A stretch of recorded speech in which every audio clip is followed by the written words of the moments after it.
we got a Caitlin Clark health update. And I think if you're hoping to see her play tomorrow, it's probably not going to happen, I don't think. So this is Tony East. He covers the Pacers and Fever.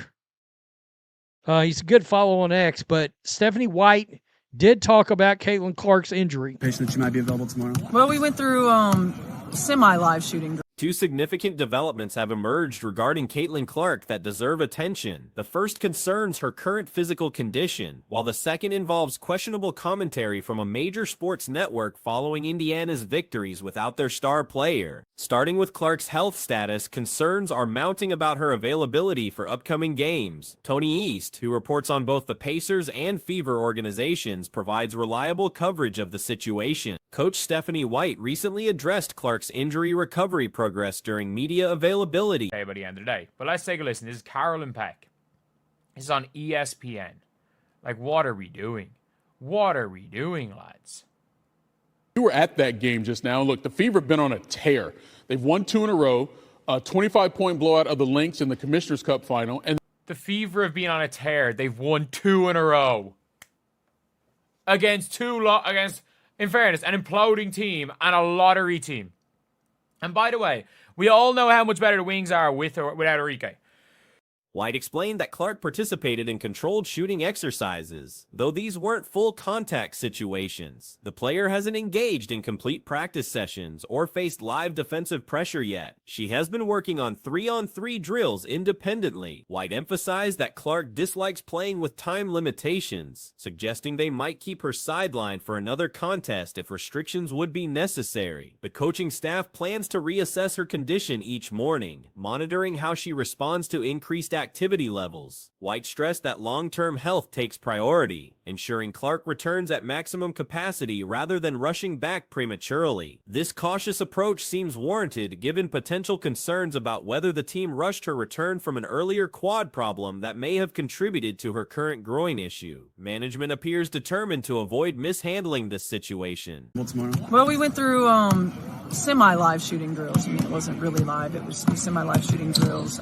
Still hasn't gone full speed in a practice or a live defensive group, but she's been getting some 3-on-3 work, on her own. So, I think the biggest thing is, she's stated she's not a fan of minutes restrictions. If there's going to be a minutes restriction, maybe we'll hold her another game. But it's evaluating her again in the morning, seeing what she's done with, however many days there have been of more loading.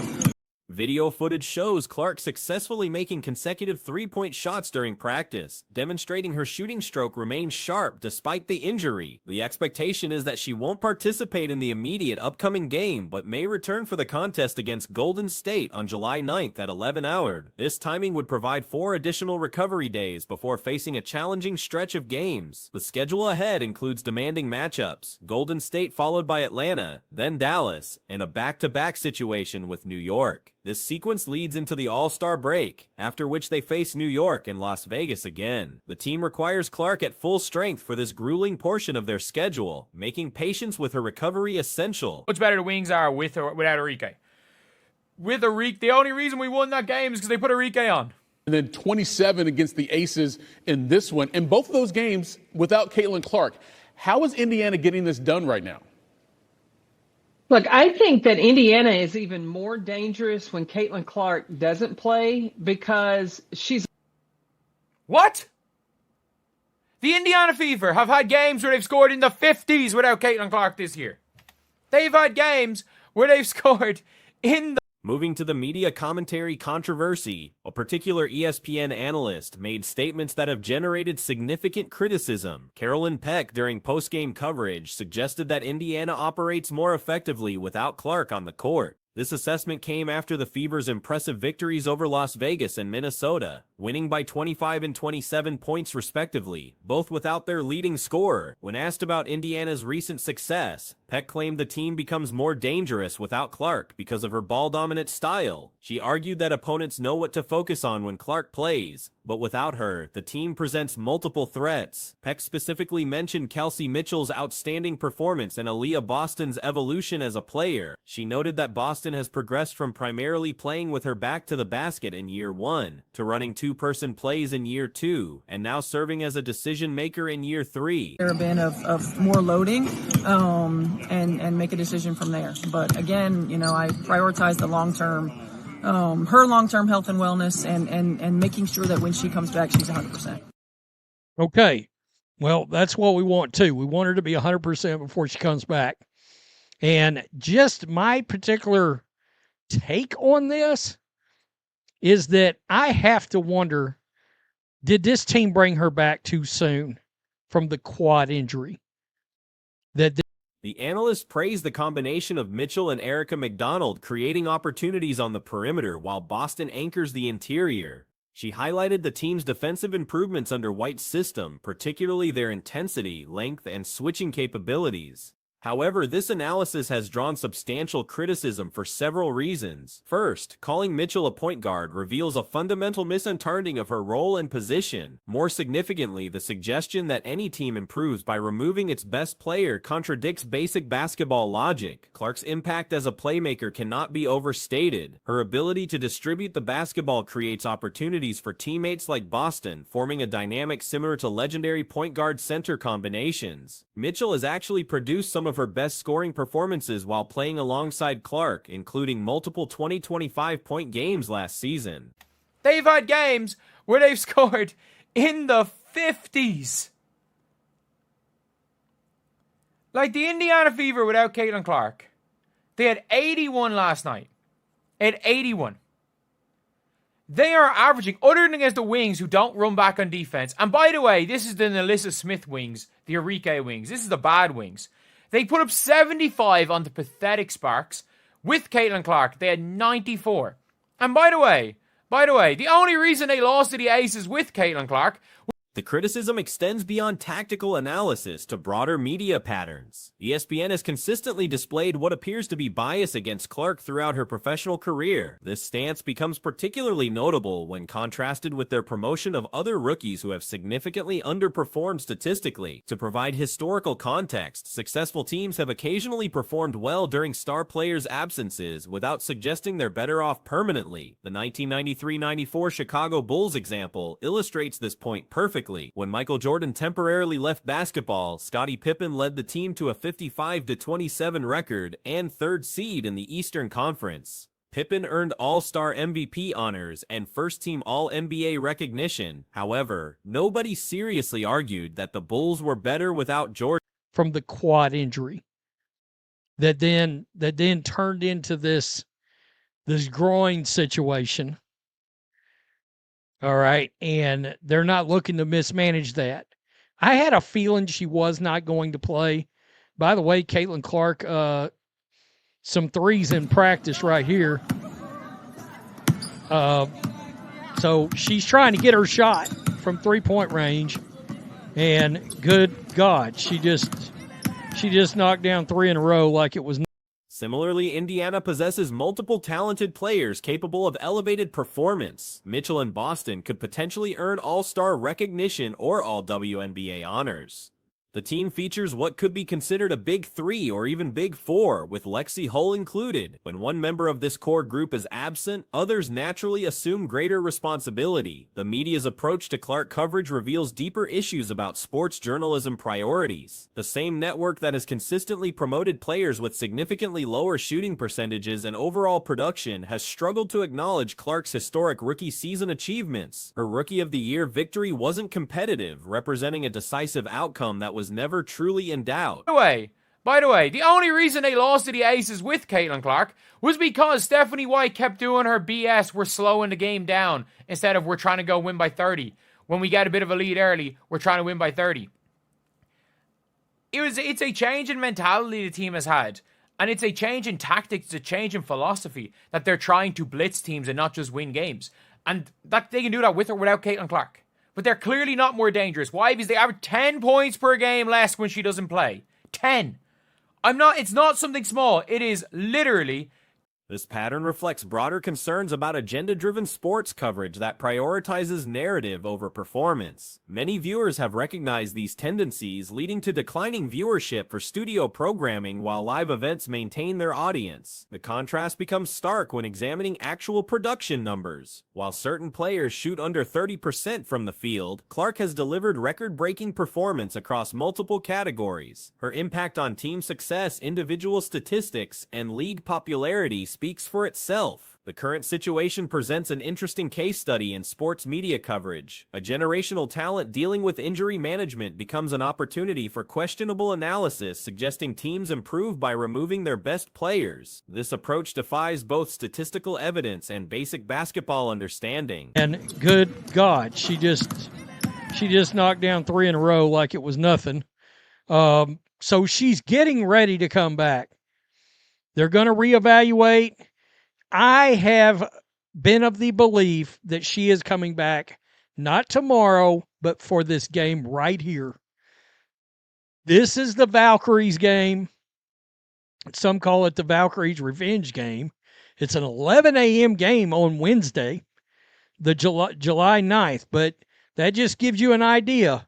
If she doesn't play tomorrow, Clark's eventual return will likely demonstrate the flaws in such analysis. Her combination of scoring, playmaking, and leadership provides irreplaceable value that temporary absences cannot diminish. The team's recent success should be celebrated without diminishing the importance of their cornerstone player. The broader implications extend beyond individual games or analyst opinions. Sports media's responsibility includes accurate analysis based on evidence rather than predetermined narratives. When coverage consistently contradicts observable reality, it undermines credibility and alienates audiences seeking genuine insight. Literally 10 points per game. She's a ball-dominant guard. The ball's in her hands a lot, so you know what you need to try to take away. But when you look at Indiana now, they've got so many weapons. And Kelsey Mitchell is playing out of her mind. Aaliyah Boston. I talked to Stephanie White before the game. She said in year 1, Aaliyah Boston was back to the basket. Year 2, two-man game. Year 3, they're using her as a decision maker.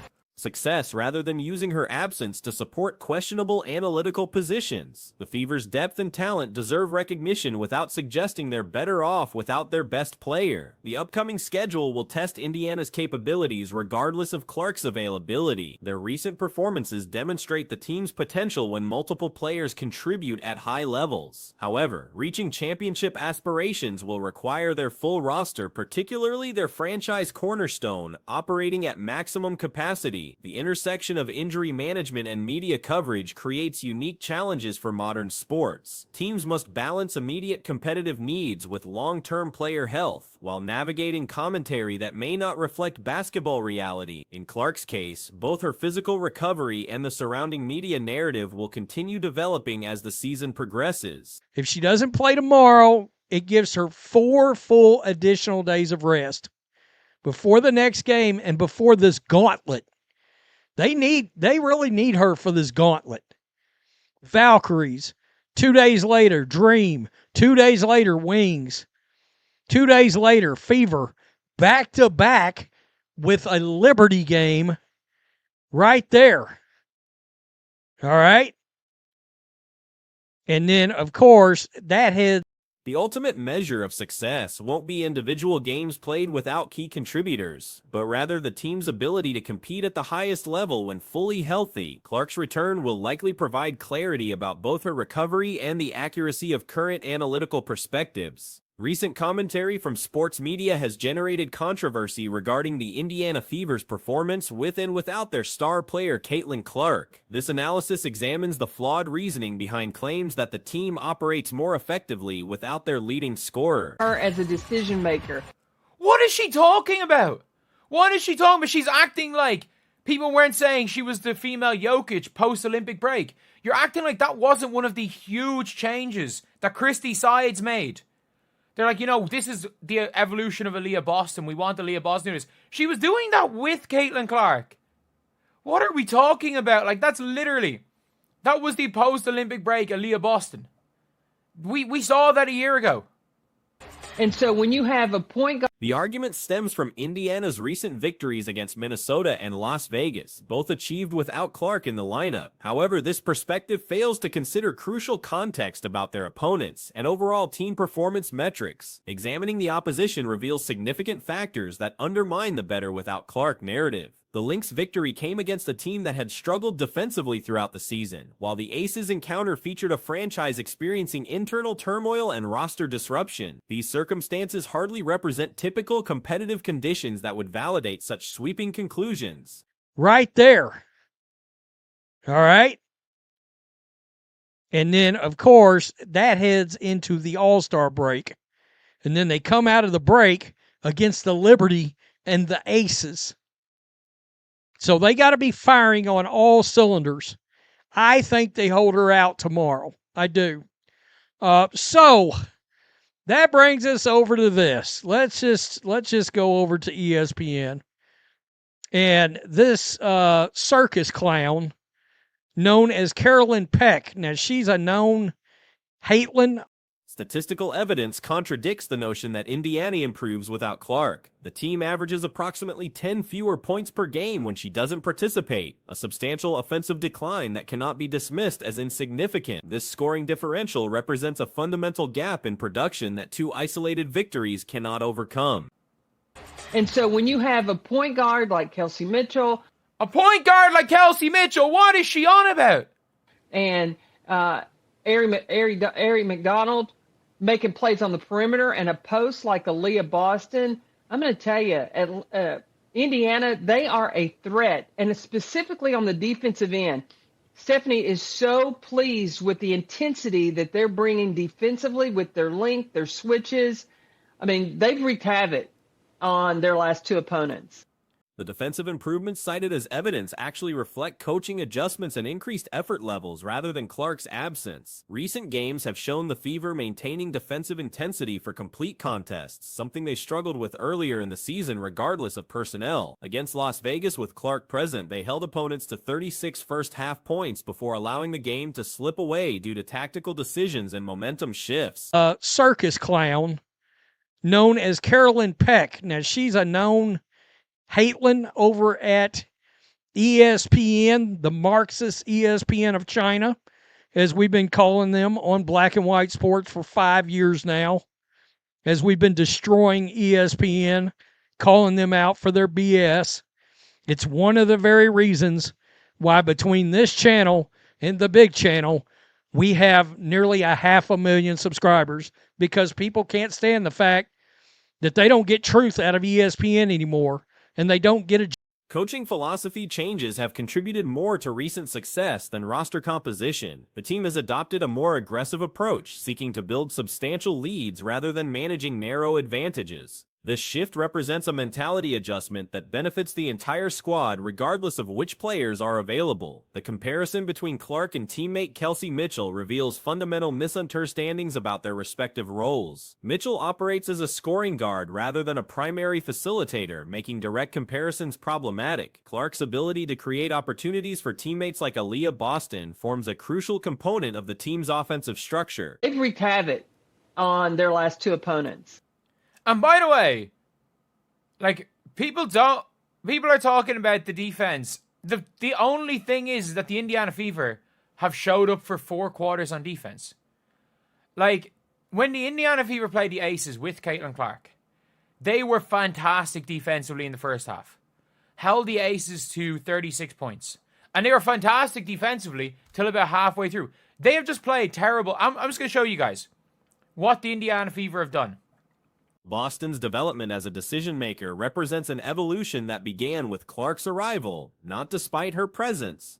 The center's expanded role emerged from the playmaking opportunities Clark created, allowing Boston to showcase skills beyond traditional post move. This growth occurred alongside Clark's contributions rather than in opposition to them. Defensive capabilities between Clark and Mitchell show similar limitations rather than significant differences. Both players face challenges defending quicker opponents, though Clark demonstrates better screen navigation and defensive positioning against certain matchups. The pairing creates vulnerabilities that require require system adjustments rather than personnel changes.